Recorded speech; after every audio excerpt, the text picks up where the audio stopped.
जय हिंद दोस्तों।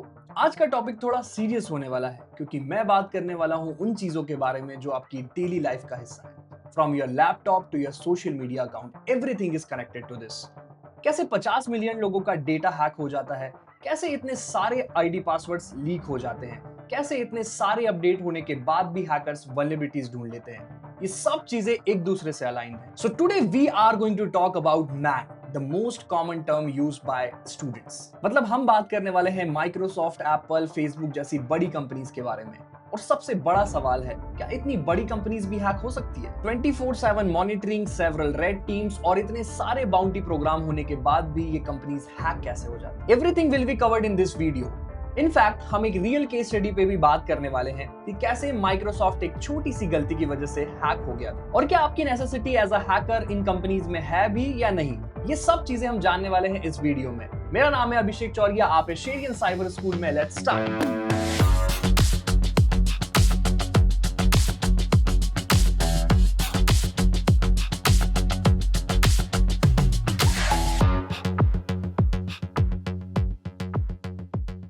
So big companies hack क्यों होती है? वीक सिक्योरिटी सिस्टम ही एक फैक्टर नहीं है, देयर आर मल्टीपल थिंग्स जो इस चीज के बीच में आती है। एंड ये 6 फैक्टर्स हैं जिसकी वजह से मेटा, अमेजॉन, गूगल जैसी कंपनीज हैक हो जाती है। Let's move to the first point. So first point है अटैक सरफेस, मतलब यूजर्स कितने होते हैं। इन कंपनीज का इंफ्रास्ट्रक्चर छोटा नहीं होता है, बल्कि millions of server, millions of user, in premises and cloud infrastructure, ये सारी चीजें होती है। इसके अलावा इंटीग्रेटेड टूल्स इसमें काम करते हैं और काफी सारी थर्ड पार्टी एप्लीकेशन यूज होती है to make your user interaction very good. अब भाई जितना ज्यादा यूजर बेस होगा उतनी ज्यादा वल्नरेबिलिटीज होगी। क्योंकि एक बात समझने की है, मान लो कि मेरा एप्लीकेशन बहुत सिक्योर है बट मैं जिस फोन में इसको यूज कर रहा हूं वो ओपन है, या फिर उसको एक ऐसा व्यक्ति चलाता है जो सिक्योरिटी के बारे में कुछ भी नहीं जानता है, तो ऑब्वियस सी बात है कि उसका सिस्टम हैक हो जाएगा। अगर उसका सिस्टम हैक हो जाता है तो ऑब्वियस सी बात है कि वो कंपनीज का डेटा भी चुरा सकता है। अब इसमें कंपनीज की कोई गलती नहीं होती है, बट हाँ, हम ये चीज कर सकते हैं हमारी पर्सनल सिक्योरिटी के लिए कि हम एप्स को अपडेट रखें या फिर कोई भी ऐसी चीजें इस्तेमाल ना करें जो कि उस ऐप को इनडायरेक्टली इफेक्ट करती हो। एंड ये एक मेजर फैक्टर है जिसकी वजह से इतनी बड़ी कंपनीज हैक हो जाती है। अब इसमें कंपनीज की कोई गलती नहीं होती है। यूजर्स चाहें तो उनको सिक्योर करने के लिए कोई भी थर्ड पार्टी एप्लीकेशंस को अवॉइड कर सकते हैं, या कोई भी लिंक पे क्लिक करना, ये सारी चीजें अवॉइड कर सकते हैं।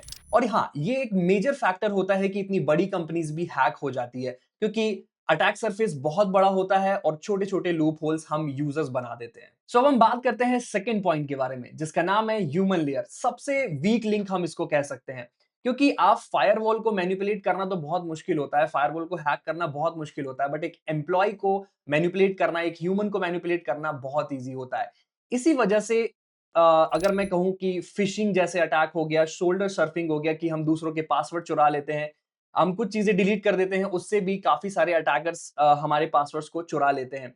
एंड मेजरली जो बड़ी कंपनीज है, मिड साइज कंपनीज है, उनके एम्प्लॉयज को प्रॉपर ट्रेनिंग नहीं होती है and they are using the MAANG products, और उसके बावजूद वो उस कंपनी को हैक कर लेते हैं। इवन सबसे ज्यादा सिक्योरिटी ब्रीचेस क्रेडेंशियल्स को रीयूज करने में होता है। मतलब काफी सारे एम्प्लॉयज के बहुत सारे अकाउंट्स होते हैं, अब वो चाहते हैं कि हम सारे अकाउंट्स का पासवर्ड एक ही रखेंगे, या वो साल 2 साल पुराने पासवर्ड्स अभी भी यूज कर रहे होते हैं। And whatever the product they are using, उसमें वो पासवर्ड वो लगा रहे हैं। एंड ऑब्वियस सी बात है कि अगर वो पासवर्ड भाई पुराना है तो वो हैकर के पास या तो अवेलेबल होगा, या तो वो इजीली उसको गेस कर सकता है, जैसे ब्रूट फोर्स हम अटैक करते हैं, डिक्शनरी अटैक करते हैं, या फिर और भी इस तरह के पासवर्ड ट्रैकिंग अटैक होते हैं, उससे वो कंपनी को हैक कर लेता है। तो भाई कंपनीज का $1 बिलियन सिक्योरिटी बजट भी ह्यूमन साइकोलॉजी को पैच नहीं कर सकता है। मतलब इंसानों को नहीं समझा सकता है कि आप कितने सिक्योर हो सकते हो अगर आप ये चीजें करेंगे तो। So let's move to the third point, zero day vulnerability, जो कि सबसे इंपॉर्टेंट फैक्टर होता है किसी भी कंपनी को हैक करने के लिए। मैं सिर्फ मैंग की बात नहीं कर रहा हूं, किसी भी कंपनी को हैक करने के लिए सबसे पहले समझते हैं जीरो डे वल्नरेबिलिटी होती क्या है। मतलब कि कोई भी दिन नहीं मिल रहा है और उसको हैक कर लेंगे, ऐसा नहीं होता है। इसका एक स्ट्रक्चरल अगर मैं बात करूं कि ये है क्या चीज, एक कंपनी है जिसमें कोई वल्नरेबिलिटी है और उसका वेंडर, मतलब जो कंपनी का ओनर है, they are not aware about that, and attackers उसको एक्सेस ले रहे हैं, उसको एक्सप्लॉइट कर ले रहे हैं एंड यूजर्स का डेटा चुरा लेते हैं, बहुत सारी चीजें वो कर लेते हैं। सो जीरो डे वल्नरेबिलिटी अगर किसी भी कंपनी में हमें मिलती है तो हम उनके सिक्योरिटी सिस्टम को बिना बताए बहुत सारी चीजें निकाल सकते हैं। और ये एक बहुत बड़ा फैक्टर होता है क्योंकि कंपनीज में बहुत सारे पैचेस बनते हैं, बहुत सारे एम्प्लॉइज होते हैं, बहुत सारे सिक्योरिटी टीम्स होती है and they are busy in fixing big issues. अब वो छोटी चीजों पर ध्यान नहीं देते हैं, दैट्स वाई जो छोटी जीरो डे वल्नरेबिलिटीज होती है वो एक बड़ा फैक्टर बन जाती है किसी भी कंपनी का डेटा लीक करने में, उसको हैक करने में। डेटा लीक करने का सिर्फ मतलब ये नहीं है कि पैसों का नुकसान होगा, डेटा का नुकसान होगा, भाई ऑपरेशनल नुकसान भी होता है, मतलब ऑपरेशनल डाउन कर सकते हैं हम, क्योंकि अगर हमने किसी कंपनी को हैक किया है तो हो सकता है कि उस ड्यूरेशन में उसके कोई भी कंज्यूमर उसको एक्सेस ना कर पा रहे हो। इसका एक मेजर फैक्टर हमें देखने को मिलता है जब एंड ऑफ रीजन सेल चलती है, अमेज़न, फ्लिपकार्ट वगैरह। ऐसे छोटे ई-कॉमर्स जो वेंडर्स होते हैं वो क्या करते हैं कि किसी भी उनके कॉम्पिटिटर्स पर डॉस अटैक जैसी चीजें करवाते हैं, ताकि जब वो अटैक कर रहे होते हैं तो उनका यूजर बेस उस कंपनी को एक्सेस नहीं कर पाता है। और जब, क्योंकि भाई ह्यूमन साइकोलॉजी है, शॉपिंग मुझे आज करनी है तो भाई मुझे आज ही करनी है, तो मैं क्या करूंगा, अगर अमेज़न नहीं चल रहा है तो मैं फ्लिपकार्ट पर शिफ्ट हो जाऊंगा। सो जीरो डे का बहुत तरीके से यूज हो सकता है, काफी सारे बग हंटर्स भी इसमें काम करते हैं। और अगर आप जीरो डे वल्नरेबिलिटी ढूंढ लेते हो या फिर पैच करते हो, सो इसका रिवॉर्ड भी भाई बहुत बड़ा होता है। तो this is one of biggest factor I can say, जिससे बड़ी छोटी मीडियम साइज सारी तरीके की कंपनीज जो है वो हैक हो जाती है। और इसका कोई परमानेंट पैच नहीं होता है, क्योंकि कोई भी सॉफ्टवेयर कभी परफेक्ट नहीं बन सकता है। मैं आज उसमें कोई पैच डालूंगा, वो हो सकता है कल वापस से हैक हो जाए या फिर उसके अंदर कोई एक लूप होल मिल जाए। सो जीरो डे वल्नरेबिलिटी भी एक काफी अच्छा फैक्टर है for the attackers to hack these big companies. So let's move to the fourth point, जिसका नाम है supply chain attack. Supply chain attack, ये नाम से समझ में आ रहा है, या फिर इसको मैं थोड़ा और एलाबोरेट करके समझाता हूं। मान लेते हैं हम जोमेटो यूज करते हैं, जोमेटो से हम खाना मंगाते हैं, तो जोमेटो खुद खाना नहीं बना रहा है, वो रेस्टोरेंट बना के देता है। अब मैंने तो भाई जोमेटो से खाना ऑर्डर कर दिया, लेकिन अगर खराब खाना आता है तो who will be responsible? Restaurant obviously. तो वो उसका थर्ड पार्टी वेंडर होता है। अब बहुत सारी बड़ी कंपनीज होती है जो पेमेंट्स के लिए, कुछ डिस्प्लेस के लिए, एड्स के लिए थर्ड पार्टी वेंडर का यूज करती है। अब मेरी कंपनी तो भाई पूरी सिक्योर है, बट जो वेंडर मैं यूज कर रहा हूं, क्या वो सिक्योर है? क्या उसका पेमेंट गेटवे सिक्योर है? क्या उसकी सर्विस सिक्योर है? क्या उसकी फाइल अपलोड की वल्नरेबिलिटी सिक्योर है? नहीं, हम उसका एक परफेक्ट पैच नहीं दे सकते, या फिर हम गारंटी नहीं ले सकते कि अगर मैं कोई भी थर्ड पार्टी एप्लीकेशन यूज कर रहा हूं तो वो पूरी तरह से सिक्योर होगी। एंड ये एक अच्छा फैक्टर होता है जब हम कंपनीज को हैक करते हैं, कि कंपनी पे तो हम भाई डायरेक्टली जाते नहीं है या जा सकते नहीं है, तो हम एक दूसरा रास्ता अपनाते हैं कि भाई ये चार वेंडर्स के थ्रू ये लोग काम करते हैं। Hack the vendor, hack the company, सीधा सा रूल है। तो भाई अगर आप कोई कंपनी बना रहे हो, स्टार्टअप में हो, क्योंकि आजकल बहुत सारे लोग नई नई कंपनीज बना रहे हैं, बहुत अच्छे अच्छे प्रोडक्ट्स बना रहे हैं। तो अगर आप कोई थर्ड पार्टी वेंडर ऐप को चूज करते हो, choose it very wisely, check all the certificates they have for the security. क्योंकि बाकी सारी चीजें आप इन हाउस तो फिक्स कर सकते हो, लेकिन किसी और के घर से अगर आपके घर में कोई कूद रहा है या चोरी कर रहा है तो उसको आप फिक्स नहीं कर सकते हो। सो इस तरह से एक वेंडर के वीक होने से पूरा इकोसिस्टम हैक हो सकता है। और ये ऑब्वियसली एक बड़ा मेजर रोल प्ले करता है टू हैक दीज बड़ी companies. So let's move to the fifth point, that is APT. APT क्या होता है? APT is basically sponsored group होते हैं। बेसिकली जब आपने न्यूज में सुना होगा कि चाइनीज हैकर के ग्रुप ने किसी कंपनी को हैक कर लिया, पाकिस्तानी ग्रुप ने किसी कंपनी को हैक कर लिया, तो कुछ कंपनीज होती है या कुछ इंडिपेंडेंट ग्रुप्स होते हैं जो इन कंपनीज को टारगेट करती है। उनके कुछ लोग कंपनीज में भी काम करते हैं। ऐसा नहीं है कि वो सिर्फ एक लैपटॉप लेके बैठे हैं और भाई सब कुछ हैक कर लिया। नहीं, they have multiple sources, they have multiple network, they have multiple chains. उनके खुद के वेंडर्स होते हैं, उनके खुद के प्रोडक्ट्स भी होते हैं। अगर आप आपको शायद पता हो, आपने सुना हो, तो एक केस स्टडी है। There is a country, I think maybe France. तो उन्होंने एक अपना पूरा इंटेलिजेंस का बिल्डिंग बनवाया पहले तो, दैट फ्रॉम चाइनीज वेंडर। अब वो कंपनी जो चला रहा था चाइनीज वाला बंदा, वो था भाई एपीटी ग्रुप। अब उन्होंने क्या किया, जितनी भी कंपनी बिल्डिंग्स में जो भी माइक्रोफोन या कोई भी सिक्योरिटी सिस्टम लगा हुआ है, they have all the access to the China. उनको काफी 15-20 साल के बाद ये चीज पता चलती है। सो एपीटी बहुत मेजर रोल प्ले करता है किसी भी अनएथिकल बिहेवियर के लिए। एथिकल बिहेवियर भी ये लोग करते हैं, बट मोस्टली अगर 95% भी मैं कहूं कि अनएथिकल बिहेवियर इनका होता है, सो ये गलत नहीं होगा। सो हाँ, एपीटी ग्रुप्स एक मेजर रोल प्ले करते हैं टू हैक दोज बड़ी companies and to breach the data dark web पे फ्री में डेटा बेच देते हैं, टेलीग्राम पे फ्री में डेटा बेच देते हैं। मेरे साथ भी एक बार हुआ है कि एपीटी के साथ हमने झगड़ा कह सकते हैं।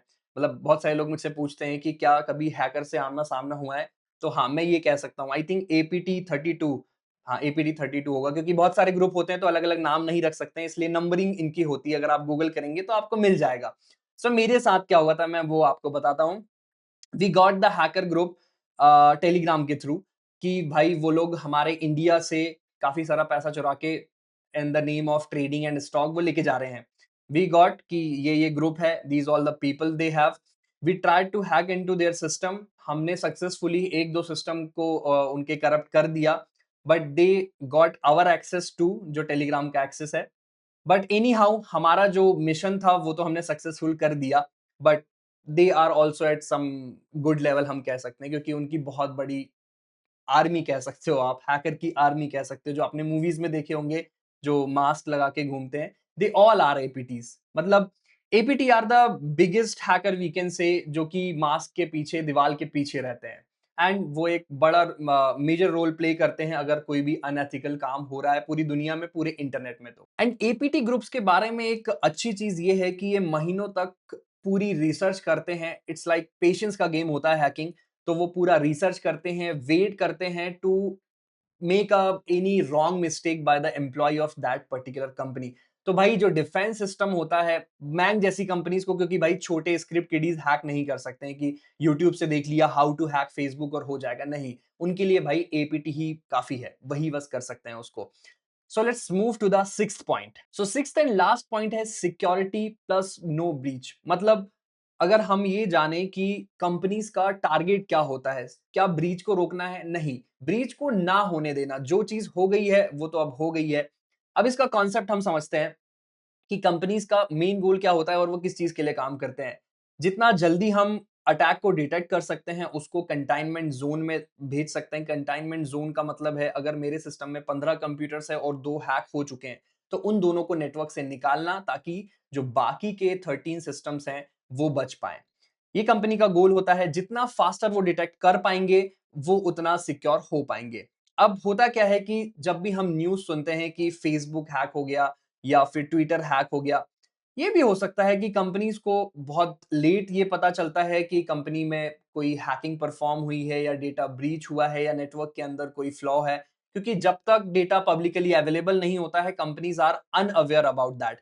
फिर भी बड़ी कंपनीज के मॉनिटरिंग सिस्टम इतने स्ट्रांग होते हैं कि वो इंटरनेट में क्या चीजें उनके रिलेटेड चल रही है वो पकड़ पाते हैं, एंड देन वो उसका पैच बना देते हैं या फिर कोई भी सिक्योरिटी सिस्टम को अपग्रेड कर देते हैं। बट अगर मैं वही बात करूं छोटी कंपनीज की, तो उन तक न्यूज में भी साल भर तक नहीं पहुंचती है। बहुत सारी ऐसी लोन कंपनीज हैं जो कि खुद से भी डेटा ब्रीच कर देती है। बहुत सारी ऐसी आईटी कंपनीज है जो अपने क्लाइंट्स का डेटा खुद से बेच देती है, और काफी सारी ऐसी कंपनीज है जिनका डेटा पता नहीं कब ब्रीच हो गया है, बट दे आर अनअवेयर कि हमारे यहाँ पे क्या चल रहा है। So these all are the major factors जिसकी वजह से कंपनी कितनी भी बड़ी हो वो हैक हो ही सकती है। क्योंकि एट द एंड एक ही पॉइंट आता है, कोई भी कंपनी, कोई भी प्रोडक्ट, कोई भी टेक्नोलॉजी इतनी परफेक्ट नहीं हो सकती है कि उसमें कोई लूप होल ना हो, कोई वल्नरेबिलिटी ना हो। क्योंकि हमेशा हम उसका यूज करते रहेंगे, उसका यूजर बेस बढ़ते रहेगा, और टेक्नोलॉजी जितनी आगे जाएगी इन पॉजिटिव वे, वो उतनी ही आगे जाएगी इन नेगेटिव वे। सो मूव करते हैं एक बड़े सवाल की तरफ कि क्या इन बड़ी कंपनीज में हैकिंग जैसी कोई जॉब होती है? नहीं। जॉब जो होती है वो होती है सिक्योर करने में। जैसे कोई रेड टीमिंग में काम कर रहा है, ब्लू टीमिंग में काम कर रहा है, बग हंटिंग है, इंसिडेंट रिस्पॉन्ड की टीम है, ये सारी टीम्स, ये सारे लोग लगे हुए हैं कंपनीज को सिक्योर करने में। मार्केट में ट्रेंडिंग इंस्टा, सोशल मीडिया, इन सब में हैकिंग और हैकर एक फैंसी टर्म्स की तरह यूज किया जाता है, and people are unaware about that कि अपॉर्चुनिटी जो है भाई वो हैकिंग में नहीं है, वो है सिक्योरिटी में। सो अब मूव करते हैं केस स्टडी की तरफ। ये वीडियो थोड़ा लंबा हो जाएगा, इसलिए मैं केस स्टडी के लिए एक पूरा डेडिकेटेड वीडियो बनाऊंगा। इसके बाद आप कमेंट करके मुझे बताइएगा कि ये वीडियो मुझे बनाना है या नहीं बनाना है। सो अब बात करते हैं कि कैसे एक फाइल से पूरा का पूरा माइक्रोसॉफ्ट हैक हो गया था। सो बेसिकली माइक्रोसॉफ्ट की सिक्योरिटी सिस्टम बहुत स्मार्ट है, बट एक रशियन हैकर ग्रुप ने एक ऐसी वल्नरेबिलिटी निकाली है कि एक फाइल को अगर हम भेजते हैं उस कोड में एम्बेडेड करके, मतलब मलिशियस कोड में एम्बेडेड करके, किसी भी कंप्यूटर, किसी भी फोन में अगर मैं भेजता हूं, then we can hack any system, any file, any server network नहीं कर पाएंगे। ये 3 चीज हम हैक कर सकते हैं एक फाइल से। ये हम जानेंगे नेक्स्ट वीडियो में। आई होप कि आपको इस वीडियो में मजा आया होगा, आपने काफी सारी नई चीजें सीखी होगी। मैन कंपनीज के अंदर की काफी सारी चीजें आपको क्लियर हो गई होगी कि रियल में हैकिंग काम कैसे करती है, क्या हैकर नाम की कोई जॉब पोजीशन होती है या नहीं, और रियल अपॉर्चुनिटी सिक्योरिटी में है या हैकिंग में है। उम्मीद है आपको ये सारे डाउट्स क्लियर हो गए होंगे। मैं मिलता हूं आपसे नेक्स्ट वीडियो में, तब तक के लिए keep exploring and stay safe.